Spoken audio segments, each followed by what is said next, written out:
So, Lindsay, can we be Facebook friends? Oh, no. So, you're saying, oh no? You mean I can't be your Facebook friend and hold you at a digital arm's length? No, I don't really want to be friends.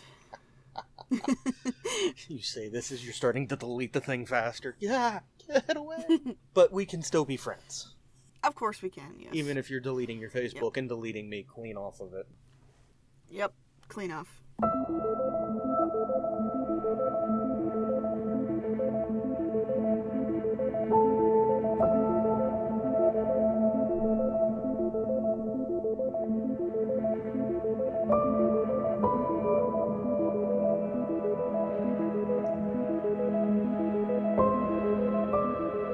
Welcome to the 42 Podcast, where a Christian and an atheist sit down to discuss the meanings of life, the universe, and everything else in between. Thank you for joining us. Well, good morning, Lindsay. Good morning. How are you? Good. How you doing? I'm good. I'm ready to go. You're ready to go? Ready for you. Oh, okay. Mm-hmm.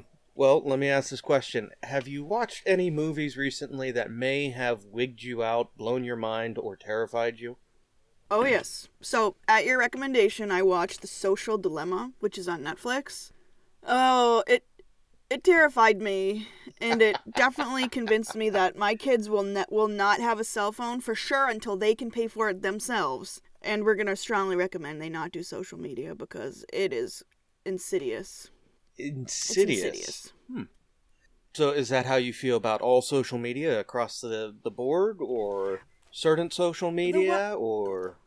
I use Snapchat because it's like the biggest way I chat with my sister. My sister and I talk on Snapchat all the time. It's because it can be cute, and we can take random pictures of random things and send each other messages, and it doesn't have to like be saved on your phone. So it feels light and airy and not like Instagram where you have load something and now it's on your profile and it sort of becomes a part of who you are online or something. So I do use Snapchat and I do like Snapchat a lot. I think it's fun. But mostly I only talk to my sister. I have Pinterest. It's like how I organize information online. I never considered Pinterest that way. Yeah, I like organize, like I have a board for movies, I have a board for recipes, and then I divide that board into sections. I love it. My categorical, nerdy self loves to organize information. Like I have stuff about personality profiles, psychology. I have a research one where if I'm doing a story or something, I put all the research that I'm collecting in that folder. So I guess I'm kind of using it like I could be using Evernote. So if I wanted to get away from Pinterest, I could use Evernote instead. No, but that is interesting. I mean, I have a Pinterest technically, although last time I logged on to it, I was like, whoa, something has happened here, and maybe I should just get rid of this. Well, how do you use it? Just kind of as a random time waster. It's how I used it in the past. Oh. Scrolling through, ooh, that's neat, what's this? Yeah. Now, that was also, I don't know, 10 years ago when it first came out and was big, or however long. My wife uses it more than I do. That's an interesting thought of using it as an organizer for how you use the internet. Yeah. Sorry, different approach. Yeah. We each have our own systems. Okay, so you're fairly limited on social media, but you've had it, you've used it. Oh yeah, definitely. I've been using it since actually our discipleship program thingy that we were in. I got Facebook that year. That was the year that it was opened up to everyone who didn't have like a .edu email, because that was the time of MySpace. Everyone had a MySpace, but everybody wanted a Facebook. And as soon as they changed it, that was that year that you didn't need to have a .edu, whoa, it blew up. And we all got Facebooks that year.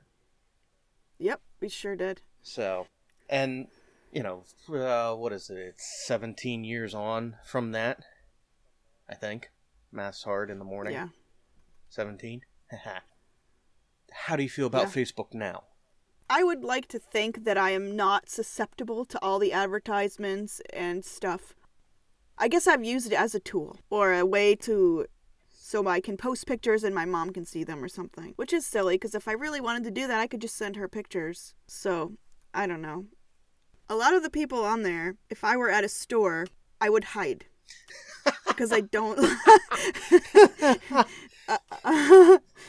I don't like small talk or like trying to catch up with people very well. Or family that, like, we're related, so I have to accept your friend request. Because otherwise, if I see you, you'll be like, why didn't you accept my friend request? I don't like that social obligation thing, so I don't really love Facebook. And I'm thinking of deleting it, really. So on that one, if it's of any help, my mother has a Facebook, and for years she would not be my friend on Facebook. Now, some of that, admittedly, Mother, I love you, I know you're listening. Some of that, admittedly, was her usage of Facebook was minimal, and it just got lost in the nethers of Facebook. But since then, every now and then, I delete my mother as my friend and go, Mom, you're not my friend. And now that she knows this, she's going to be calling me up and yelling at me. But I love you, Mother.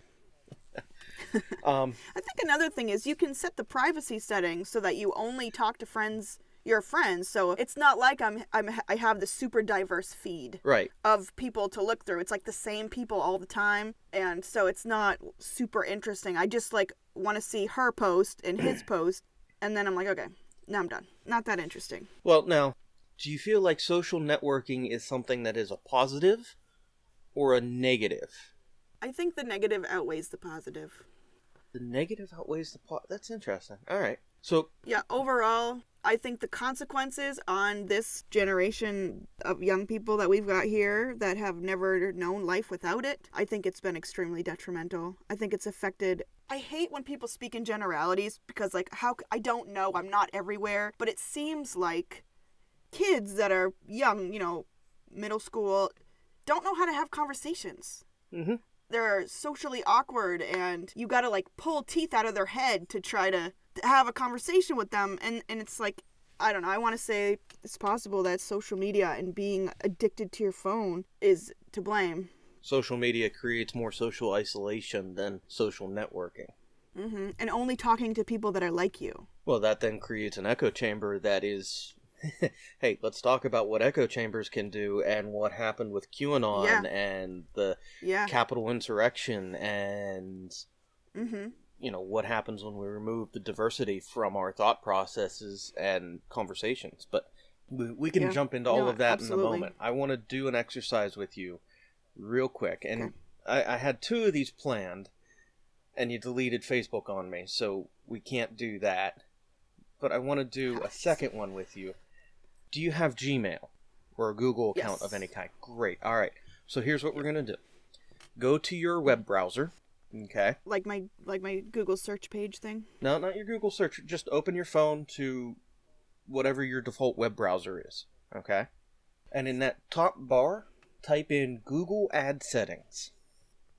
And for everyone else listening, feel free to do this as well. Some of these things might be new to you. Some of this may not. But, yeah, hopefully this is one of those moments. Okay. All right, so you have Google Ad Settings. Top of it says Ad Personalization. Ad Personalization. Here we go. Here I am. Got it? Okay, yeah. All right, scroll down and let's see what Google knows about you. Okay, please don't read anything out loud. Okay? I don't know what's going to come up here. Only you can see this, so I'm not reading anything out loud. This is what Google knows about you, not me. I'll read what Google knows about me. Right. So. Wow. What do you think with...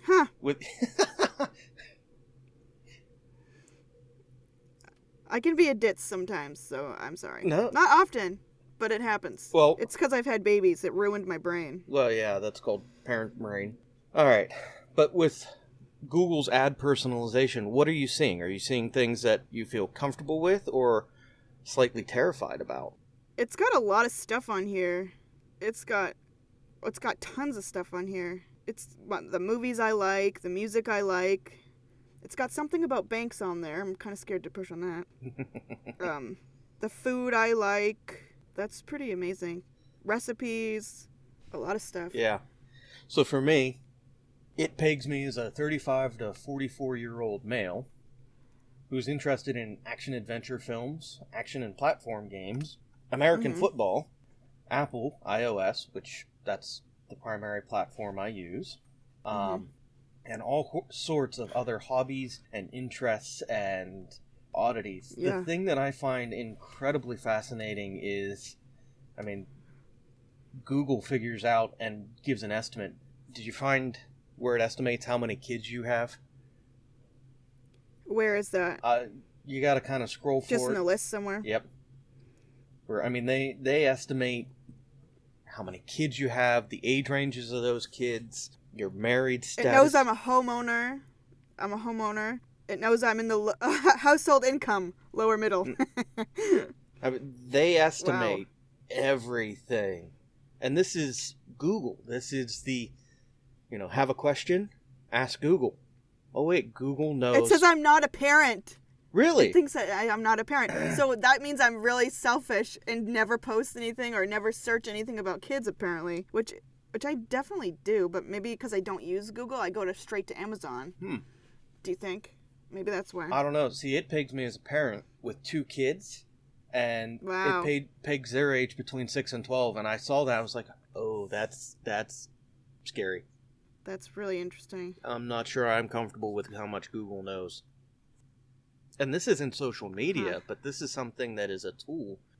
So it's collected this information based on things that we've searched for and looked at over time, over a long time. YouTube, Google searches, anything that is a Google tool or platform. I mean, they're collecting data and information and turning it into marketing information. Now, Google says they don't sell it to a third party, but what I find interesting is what they'll do is they will sell the bracket information. Oh, we have, 10,000 of this age group or age range or these interests that we can target ads towards, and they're the gatekeeper of the information. They're just selling you in a bracket without giving you information.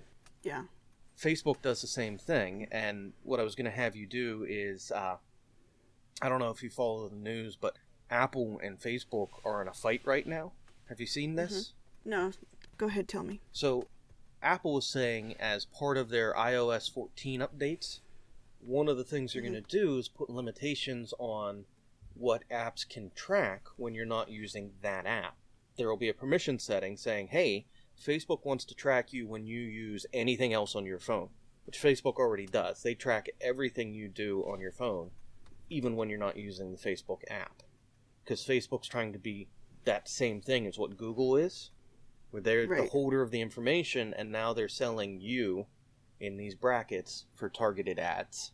So, and I think it was in the Social Dilemma that it mentions the product of social media is you. Yep. How you feeling about social media? It's scary. It's designed to hook you and keep you. It's designed to keep you, and I don't like being manipulated like that. But it's such a subtle manipulation that yesterday morning you were perfectly fine, and then you've watched one movie, which Facebook says is over-dramatized and not how social media truly works. They said that back when the movie originally came out. Mm-hmm. But, I mean, watching that movie, there's been a shift for you. Why? I think I was already leaning in that direction, that I spend too much time on my phone, that I could be spending... Well, for one, just being more attentive to life around me. It gets addicting because I know it's that dopamine hit. I post something genius, or in my opinion, genius, interesting. I post something fun, and I want to know who likes my stuff. Who's my friend? Who's really my friend? Who's reading me? Because that makes me feel good. And I don't like that. I feel that way. I don't like that addiction. If people really like me, they'll be my friend in real life. And those people are very few, and that's okay. Okay. Yeah, sorry. That was very spirited. No, that's okay. Social media can draw that out, though, because there's that balance. We're trying to have friendships, but then what's the balance of that friendship with social media? Is it a true friendship? Is it this computer thing that just kind of poof goes away? Mm-hmm. It's interesting. I have a friend right now that I've been spending quite a bit of time with, and we never interact on Facebook ever. She never likes my stuff. I'm never on her Facebook page. She never posts anything, and I kind of like that. It's disconnected from that. I have another friend who does post, but our interactions offline happen because I run into her at the store, or happen because I'm thinking of her and I give her a text. It has nothing to do with Facebook. So I think it's something that we've grown so dependent on, but we had life before, and I think it would be easier than we think to go back to the way it was. For some before. people, I think there would be other people who would go into like a state of withdrawal almost. But anyway, we've spoken a lot on the negative side of social media.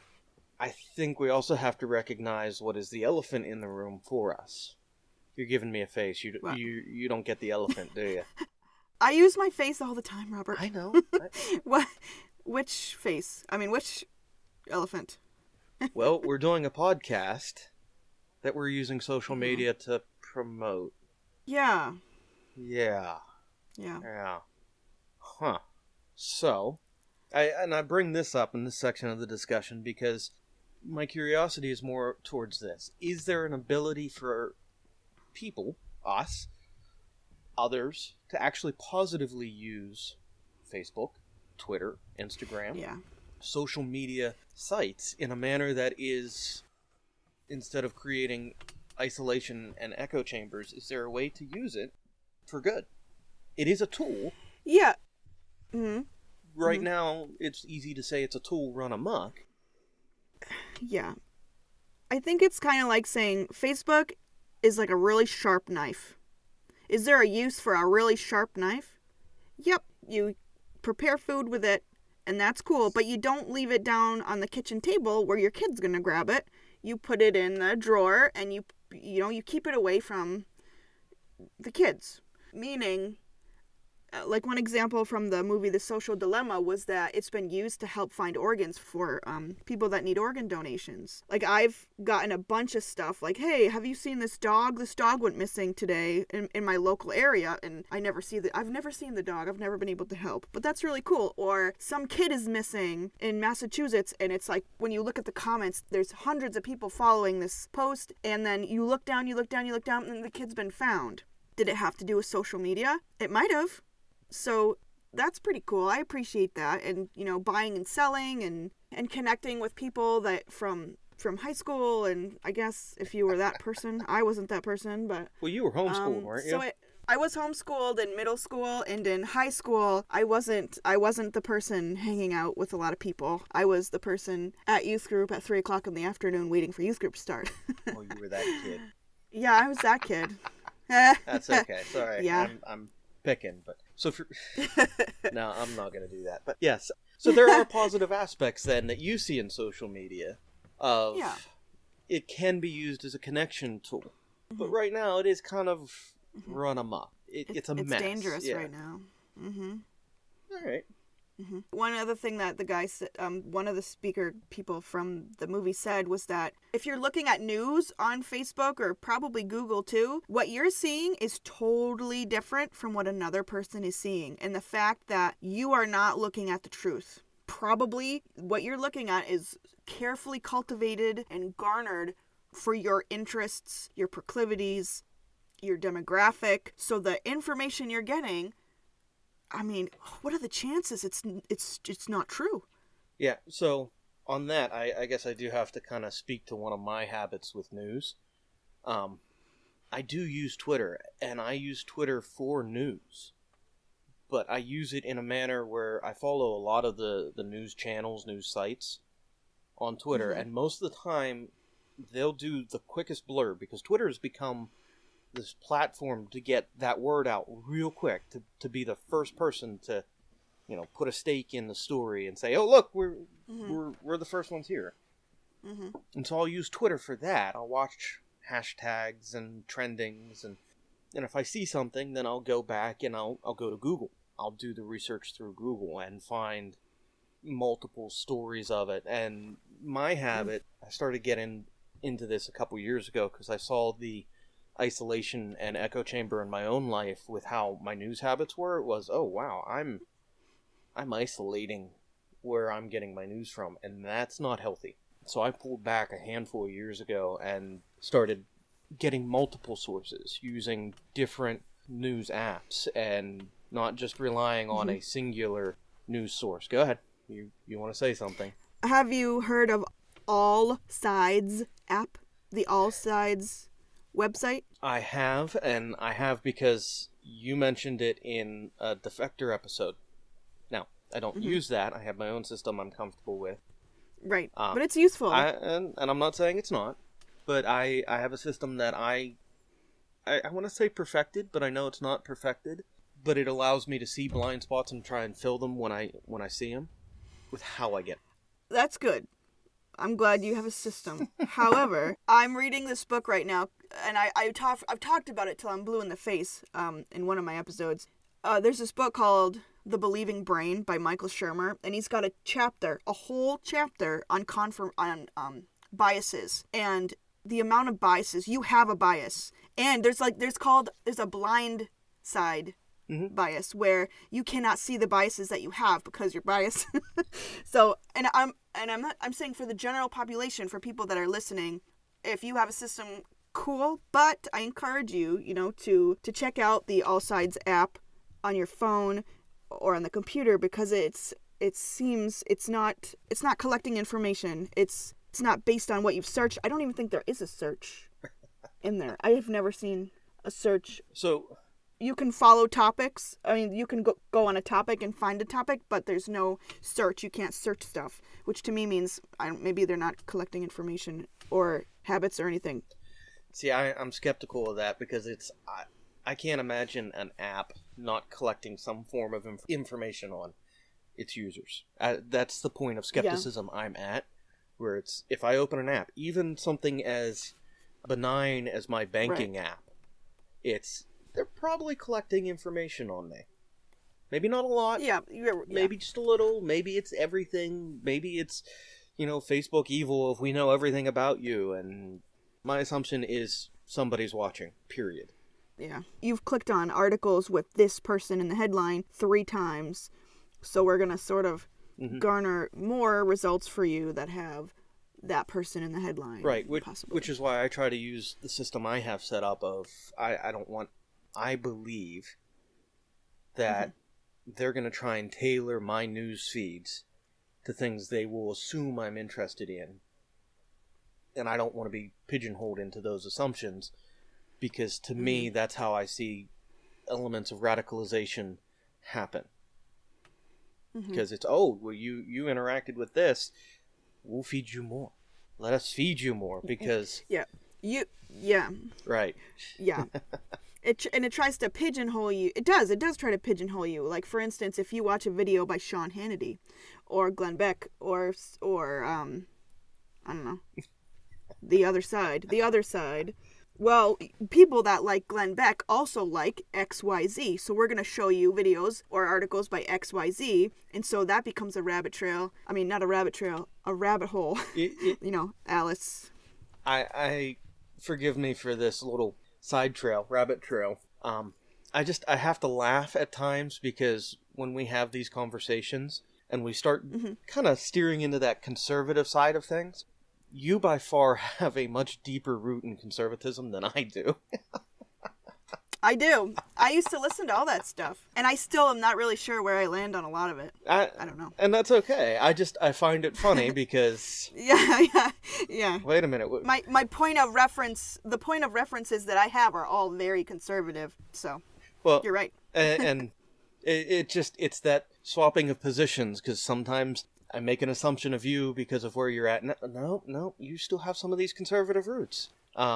Even in our conversation on creationism and evolution, you kind of kept digging into pieces of orthodoxy that I'm like, no, not really. Just a fun little rabbit trail that I occasionally see with our conversations. We're a weird bunch. Yeah, you never know where you're going to be able to peg us. But no, there is that element of they want to continually bring you back because you're the product. And the more you click, the more they're able to maybe sneak this ad in that you might think is relevant. And the Social Dilemma addresses that. It speaks to that in that dramatic fashion with the story arc that they're weaving and the path of that young man in the movie. Yeah, I appreciated that movie a lot. I highly recommend it. And who cares if it was a little dramatic? I think sometimes you need a scare tactic. Didn't scare tactics work for the tobacco industry? Right? Sure. Yeah. Do you smoke? Yes. You smoke, don't you? Do you smoke cigarettes? No. Never smoked a cigarette See? day in my life. So there you go. It worked for you in that regard, and I But think I like it's kind cigars. of. That's okay. I mean, I get it. I get what you're saying. Okay, well, wait a but minute. I mean, it scared you. It scared you, didn't it? Mm-mm. It scared me. The one with that guy who's got that voice box thing, and he sounds like a banjo. Yeah. He sounds like that twangy instrument. Yeah. Oh man, Come on, I'm a guy. I saw that. I was like, sweet, he sounds awesome. That didn't scare me. What did scare me is my father saying that if he ever caught me smoking a cigarette, that he would sit me down and make me smoke like 5 packs, enough to get me sick and just be done with it. Yeah. I don't think he actually would have done that, but that was enough that it was, okay, this isn't worth it. And then looking at the cost of, okay, if I'm going to smoke, that's like $5 a day. That's not worth it in the long run. Yeah. Now, and the full disclosure, I do like a good cigar on occasion. Mm-hmm. Yeah, I picked that up when I was But it's 19. the same, and it's the same thing with alcohol. The alcohol. When I was a kid, remember Dare? I know it's received a lot of criticism, but it worked for me. I did not want to do drugs, and I did not want to drink alcohol. At least then, which is proper, which is appropriate. I shouldn't be drinking alcohol, at 17. And like one day they brought like a fake car accident. Mm-hmm. Like the fake car accident. That worked for me. It terrified me and it disturbed me. So I think it's okay that you have movies like The Social Dilemma that are a little dramatic, because I think we need a little bit of a scare. See, now again, it's different for me because Dare didn't, whatever, it didn't work for me. What did work for me, and I grew up Episcopalian, so being in the Episcopal Church, communion was wine. So at 12 years old, when I started taking communion in my church, I started drinking. Not a lot, it was always a sip every Sunday, but my parents introduced it to me before I took communion, where they went and they got what the church used as communion wine and said, look, this is what's going to happen. So you wouldn't spit take? Right. And that was the intention, where it's, here, have a little bit of this. We don't want you spitting on the pastor, because they wore the white, oh my goodness, I'm forgetting what they're called now. Holy smokes. And that chef outfit, yeah, right? Yeah. It's not a cassock. It's, I have no idea. I used to be an altar boy and a communion helper, and I can't remember what they're called, but they wore this white thing, and my parents didn't want me, sipping the wine, spraying it on the pastor all in white. So, for me, again, I was introduced at an early age because of my background of, okay, this is alcohol, this is the effects it's going to have, and I was educated on it, of it's okay to have some, but it's the abuse side that is there. Right. So that scare education didn't work for me, because that's not what they did for me. That's not what my parents did for me. They wanted me to be aware and have knowledge of over fear. Now, that's cool. That's awesome. I'm probably an outlier. I'm not denying that. But well, apparently the DARE program didn't really work, I guess, so that's what I hear. Yeah, it can be argued both ways. That might be a discussion with more research for another day. Right, yeah. So, yes, there's an element of fear that helps. That can help provide context and what are the worst implications.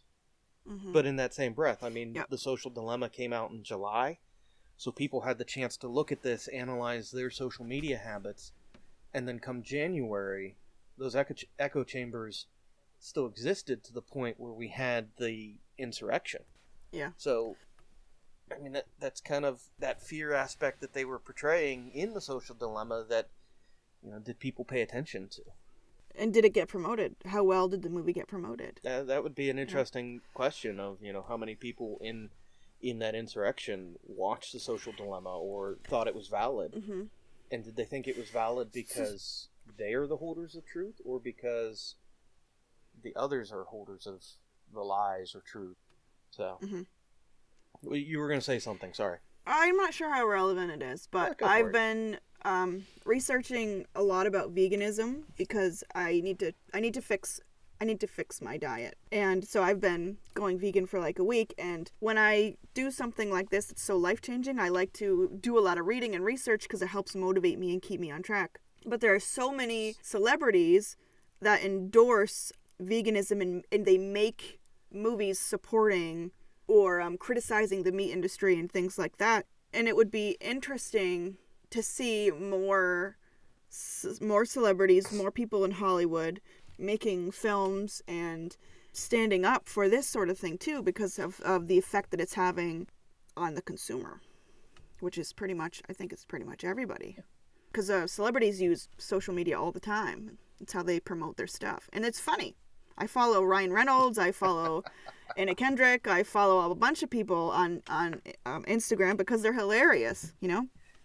So I was actually thinking about this the other day of maybe you and I should actually do an episode where we each sit down with a bottle of aviation gin and yes! talk something silly involving Ryan Reynolds, because I find him hilarious. Oh, yes. Me too. Gets crude at times, but and him and Hugh Jackman. But that's what makes it so funny. See, now I love it when he's with Hugh Jackman, and that is where I really find them both hilarious, but yes. Yes. I love it. Maybe we do another pop culture episode funny. with some aviation gin and just laugh. Mm-hmm. Yeah, we'll prepare the best moments or best whatever's, and yeah, that'd be a lot of fun. Yeah, that'd be cool. We'll figure that out. But yes, I mean, again, in that idea of consumerism, it's who's the product, and I guess that's maybe the best question to end this conversation with social media, of just going out into the world and asking, what's the product I'm being sold? With what I'm being told. I mean, did we hit that in the end of the conversation for last week's podcast, or was that off mic where you and I were talking about the product? I don't remember. I was in a haze at the end of last week's podcast. Jeez. I don't remember, actually. And you didn't have a drink with last week's podcast. Holy smokes, and you were in a haze. I know. I really regretted it. I'm teasing you. Oh, I know. I don't remember. Let's start with this. What? I think next week's podcast, and if you agree with this, say yes. If you don't, we can edit this part out. I think next week's podcast, it's fair for me to put my faith up as the topic, for you to be able to ask questions. Okay. Because you had a lot of questions that didn't have anything direct, in my opinion, connecting into creationism, evolution, that we're extrapolating out into the grander questions of faith. So I think next week it's fair for me to say, hey, let's ask some of these questions. So I can poke you with a stick next week? Well, I wouldn't say poke me with a stick, but we can... It'll be blunted. Yeah, don't worry. Okay. I'm now glad there are several states between us. That's just the visual I had in my head of the way you were phrasing it as well. But I think that's a fair thing for next week's podcast. What do you think? Sure. All right. Yeah, I'll come up with a list of questions and see what happens. If you feel comfortable with it, could you send those questions me ahead of time so I can actually have... Oh, now you want me to send you the stuff ahead of time? Hey, I try to let most things be cold, but I don't want to be trying to figure out 10 different scriptures, and you have 15 questions down the road, and I'm still in question 1. Totally. I get it. So, but it's only fair. Hey, I try to be open and allow most questions to be cold and genuine, and I'll try to be, well, I will be genuine no matter what, but yes. Mm-hmm. Cool. Yeah, I've got a couple in my head already that I'm excited to ask you. And I've had a fun request from one of my seminary buddies that I think is going to be a very good episode for, I guess it would be 2 episodes from now. What? Have you ever watched like a childhood favorite movie or TV show as an adult and been like, whoa, they hid that joke in there? Yeah. Yeah? Yep. Yeah. Yep. I think it's time we go through and dig up some of those childhood favorites with the hidden jokes in there that go over kids' heads. Sure. And then land square in the face of an adult. Well, I watch kids movies all the time, and it's amazing. It's amazing. Like, that is, wow. Okay. Yeah. Pretty suggestive. Yeah, I put a comment up on my Facebook because I was excited because Disney Plus now has Dinosaurs, the TV show. And that's kind of what prompted all of this. I was like, wow, yes, this is amazing. I'm excited. I love dinosaurs. And then someone pointed out, and it's, yeah, fine. We can maybe have a conversation about the adult themes and moments hidden throughout childhood media. Mm-hmm. So. Well, I think it's just... Okay, I'll save it. I'll save it for next time. No, go for it. I mean, this is 2 weeks out, so this is a good... Wouldn't kids' movies be torture if they didn't have a subtext that was for the grown-ups in the room? It'd be awful. It wouldn't be funny. It'd be boring. But having that little subtext in there that makes it like relatable and funny, and so you're laughing, and the kids are laughing at different things, but you're laughing too, and I like it. I think it makes it funny. See, I found those moments with my kids where they're like, "What are you laughing at?" Nothing. I found those moments to be a little difficult because I'm not explaining that joke to them, but whoo. Mm-hmm. Yeah, and I mean, we're 3 episodes into dinosaurs now, and I'm going, well, I can't explain that to the kids. Yeah. But. Yep. All right, well... Yeah, that sounds like a fun episode. I think it will be as well, because, I mean, well, maybe that's the one we get the aviation gin for. Sure. Because that fits right into Ryan Reynolds' joke about Sesame Street. I don't know if you saw that this week. No, I didn't. Okay, you need to look that up. It's... Okay. Yeah, if you haven't, look up Ryan Reynolds' Sesame Street. Sure. And you read his comment and you just go, okay. Maybe we should record this, like, on video, because you're really funny, too. Your face. I'm not. Yeah, the beard. You're funny. It's the beard. Yeah, it moves around like a walrus, like... I think we should consider recording this. Well, one of the additions of social media that I've been wanting to add is a YouTube channel that is the podcast. So maybe starting at a point in the near future, we do record and sync. Yeah.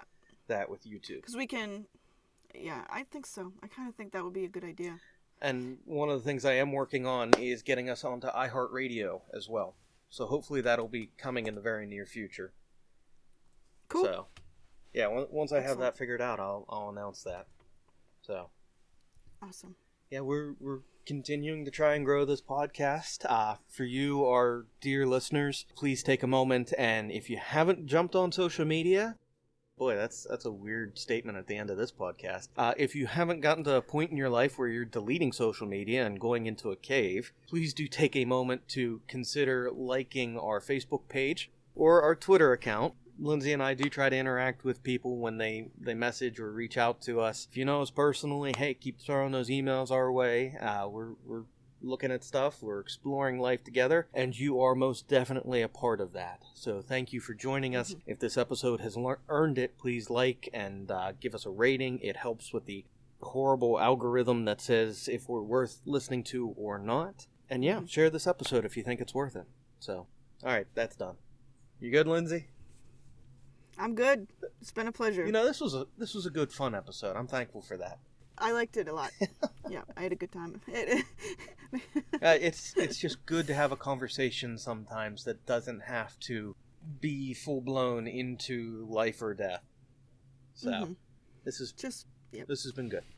All right, thanks, Lindsay. Agreed. You're welcome. Have a good one. You too.